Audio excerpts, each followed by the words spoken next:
YouTube? It is your boy J Moye, or on here J Poye, but same person. But I'm really Justis DeCyphered. I ain't writing. I just said that. Justis DeCyphered here deciphering CalebCity's videos. What's up, CalebCity? If you're watching this, hey, big fan, big inspiration. But then let's get into it, man. I'm about to decode your video, a couple videos, but we're gonna start with when a criminal meets a monster. See if you remember that. Let's get into it, man. Let's get right into it. That's the wrong one. Let's get into it. There's a difference. There might not be much of a difference, but there's a difference, and that's key to the skit decoding. Let's get in.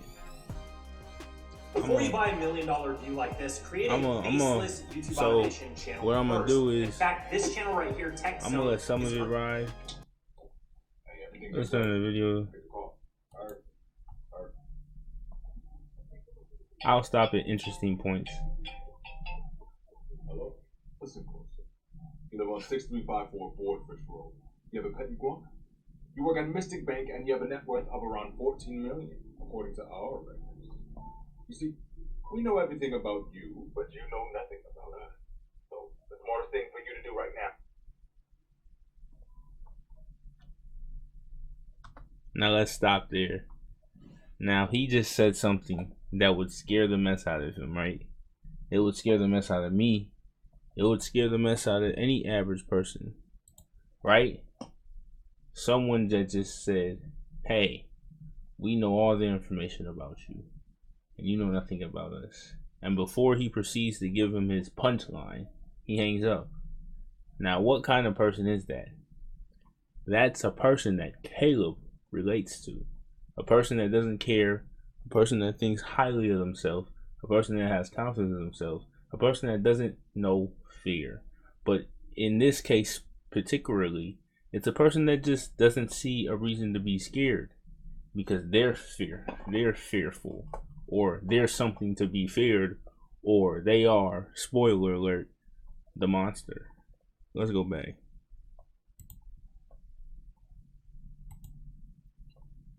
What happened? Hey, hang on, mate! What? I know it. He had to have disconnected or something. Call him back? Right. You right. Because what do you mean? Hello? You can make millions, but you can't make your phone connection better? What? Your phone dropped a call earlier. Let's hope that doesn't happen again. Wait, so that wasn't a pre-recorded message? How could that have been pre-recorded? I said your address. I mentioned your pay. Wasn't listening. Well, pay attention. You will wire $2 million to the bank. I tell you. No, I won't. You will wire the money to No, I literally won't do that. Your mom. Your mom. We have your mom. And if you want to see her again, then you gotta send her.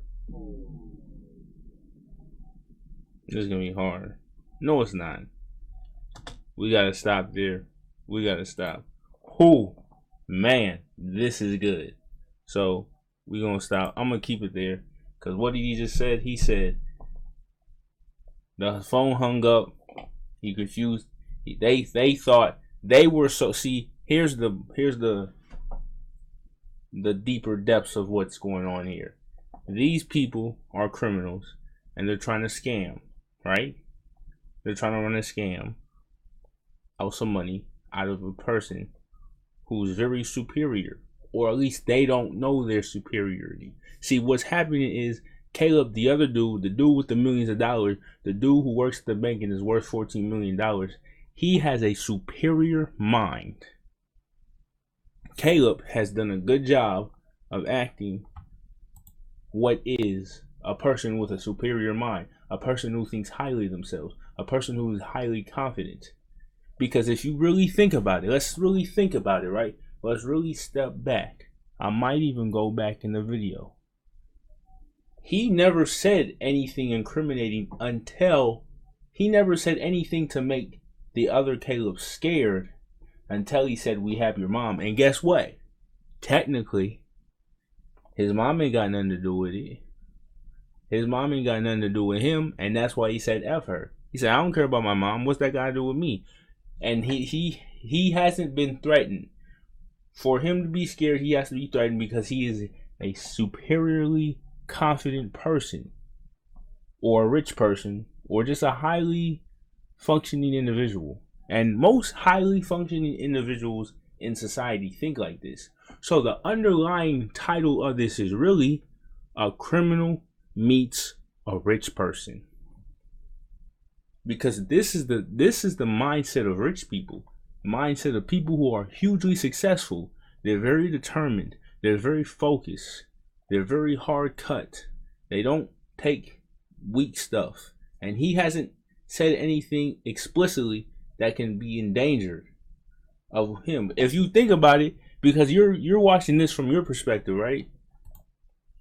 If someone called your phone, hold on, let me do that here.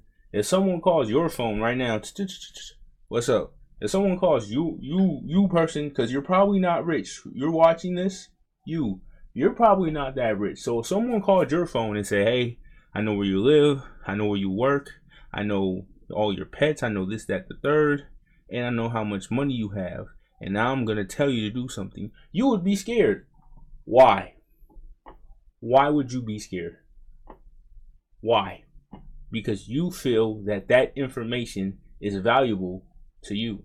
See, now I'm giving out secrets that they know that we don't know.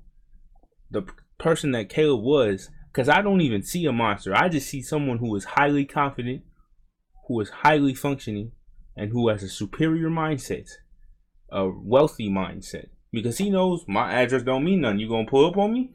Okay, you gonna say hi? Okay, you know my pet fish. You gonna say, do I get what I'm saying here? The other Caleb was never really threatened at all. And then when he finally threatened him, he didn't make a threat on him.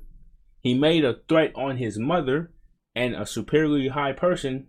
If you're not with them, if you're able to be caught, you're a liability. That's why he said, forget my mother. You got my mother? Well, my mother must have did. He's not saying that, but this is the type of mindset that Caleb is pulling from with that other character, because some rich people really think like this. If someone I really know is in a situation where they can't handle it, they messed up. A lot of rich people think like that. It's wrong. It might seem monstrous, but it's has to do with functionality, being able to function on a high level, and they do that. That's where they operate. That's their regular modus operandi. So people who fall below, they don't feel bad for, because they even may not understand it. And that's what's happening here. Replace the word monster. Hold on. Replace the word monster with extremely successful person. Let's continue. I said we have your mom, not a mob. Like, you fired you. See? Do you see what I'm proving? This was easy. We have your dad. Now he's scared. I'm too. Do you see what it makes sense though, right? Forgot I had it. Doesn't care. It sounds like a monster. Why do you want my money so bad? Is a question. You know what? I'll tell you what I can do for you. I will withdraw the $2 million right now and burn it on camera and send it to you. That good? I got $2 million right now. Stand by. No, don't. He's fighting. That's the fight. Now I gotta break that down. I'm really good at breaking it down, right? All I gotta do is repeat. What did he just say? Right?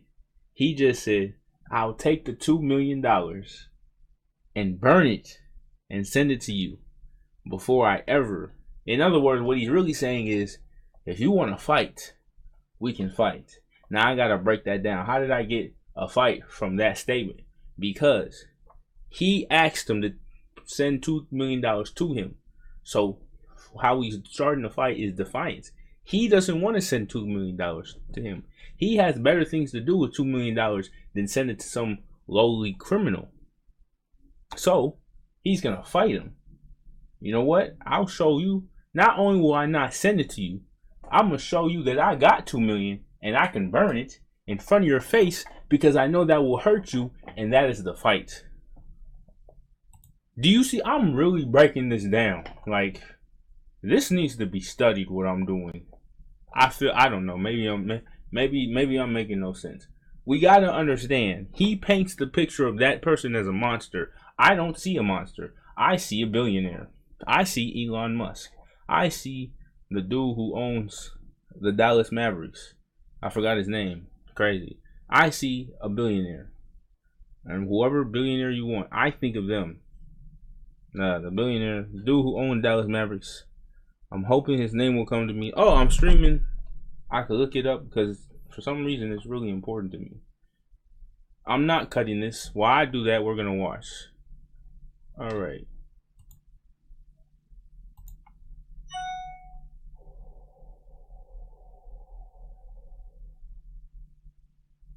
Let the hostages go. Did he send them? Let them go! Let them go home. They've been through enough. They can go home. They can go home. They've been through enough. Man, I didn't think that video would be so easy to decode. I thought it would be harder. But what you see is not a monster. He did nothing monstrous. He did what we would think would be monstrous. Let's decode that, right? He says a criminal versus a monster. What was monstrous? All he stated is that he doesn't care about any of those people. It was actually a message to how he feels about rich people.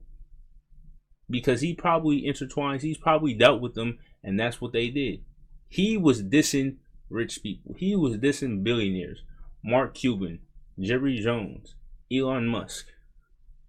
They wouldn't do things like that, but they think in that way to where you're a liability. You're not, I don't care if you're weak. If you're weak, you're a liability. Because I, as a billionaire, as an extremely successful person, I make a way. I find a way. I figure it out. I work hard. I work hardest. And if you can't keep up with me, well, that's too bad. And the crazy part is the person wasn't even that rich. Someone with $14 million, they rich, but they not rich. I know that sounds crazy, but think about it. You own a house. If you got 14 million, a house is gonna cost you a couple million, because that would make sense. Your car is gonna run you a few million, and then you got businesses. You got to keep that in check. Life gets more expensive the more money you have. So you're not rich until you got like 100 mil. That I'm talking about massive excess of money that you don't need that you have. That's who Caleb's talking about. But that's not so. Oh, now I just made another decode. He doesn't think very much of rich people because he said 14 million. To me, I'm thinking 14 million ain't rich. I mean, it's rich, but it's not rich. Don't give me. It's not. It's billionaires out here, yo. I'm thinking about billionaires. 14 million is pocket change to a billionaire. A billionaire can burn 14 million. But do y'all see what I'm working with?